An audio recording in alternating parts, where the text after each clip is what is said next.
നിങ്ങളുടെ favourite shows ഇനി ഒരിക്കലും മിസ്സാവില്ല. ഇപ്പോൾ C5 കാണും നിങ്ങളുടെ ഫേവറേറ്റ് ഷോസ് തികച്ചും സൗജന്യമായി.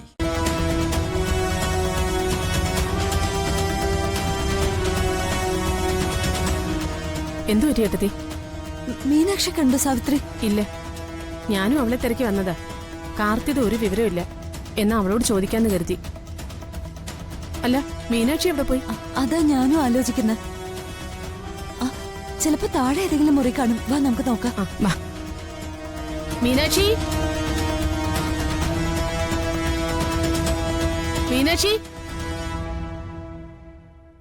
മീനാക്ഷി, മീനാക്ഷി മോളെ.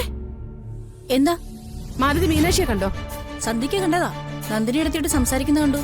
ആ, ചിലപ്പോ അമ്മയുടെ അച്ഛന്റെ മുറി കാണും. എന്നാ അവിടെ നോക്കാം.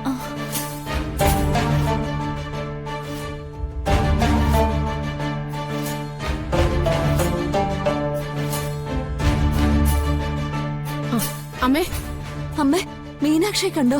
മീനാക്ഷി? മീനാക്ഷി കൊച്ച് അല്പം മുമ്പ് അപ്പുറത്തുണ്ടായിരുന്നല്ലോ. ഇപ്പൊ നോക്കിട്ട് കാണുന്നില്ല ചാ. അവൾ അവിടെ എവിടെയെങ്കിലും കാണും. എവിടെ പോവാനാ? വാ മക്കളെ, നമുക്ക് നോക്കാം.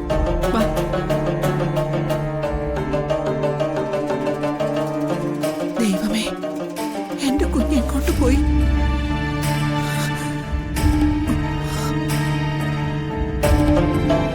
മീനാക്ഷി മോളെ. മോനെ, നീ കണ്ടോ? ആരെ? മീനാക്ഷിയെ. മീനാക്ഷിയോ? അവളിവിടെ എവിടെങ്ങാനും കാണും. നിങ്ങൾ എല്ലാ മുറിയിലും പോയി നോക്ക്. ഞാൻ മുറ്റത്ത് നോക്കാം. സന്ധ്യക്ക് മീനാക്ഷി മുറ്റത്താ ഉണ്ടായിരുന്നത്. ആ, പോ. എന്നാ ഞാൻ അവിടെ നോക്കാം. മോളെ മീനാക്ഷി. ആ, ചെല്ല്. നീ പറഞ്ഞൊന്നും കുഞ്ഞിന് സഹിക്കാൻ പറ്റിയിട്ടുണ്ടാവില്ല. വഴക്ക് പറയുന്നൊരു പരിധിയില്ലേ? അവൾ നമ്മുടെ കുഞ്ഞല്ലേ?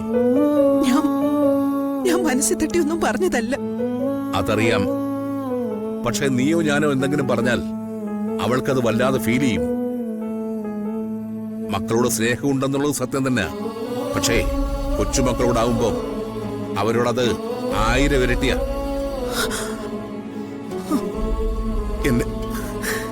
എന്റെ കുഞ്ഞു വല്ല കടുക്കുകയും ചെയ്യുമെന്നാണ്. കൈമളേട്ടാ,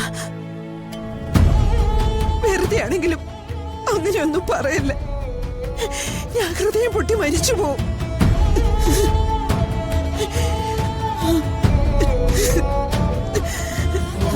അച്ഛാ, മീനാക്ഷി പുറത്തൊന്നും കാണാനില്ല. വിളിച്ചു നോക്കി, ഫോൺ സ്വിച്ച് ഓഫാ. എന്താ മാലതി? ഇല്ലേ അമ്മേ, മീനാക്ഷി എവിടെയും കാണുന്നില്ലല്ലോ.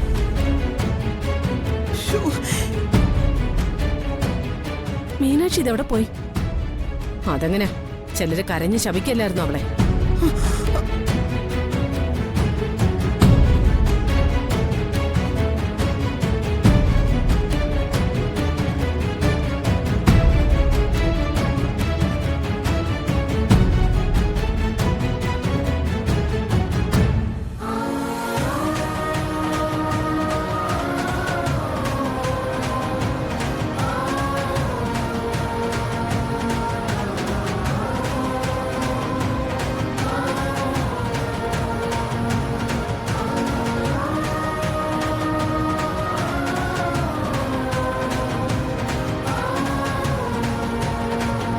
ഡൗൺലോഡ് ചെയ്യൂ C5 ആപ്പ്. കാണൂ എല്ലാ എപ്പിസോഡുകളും സൗജന്യമായി.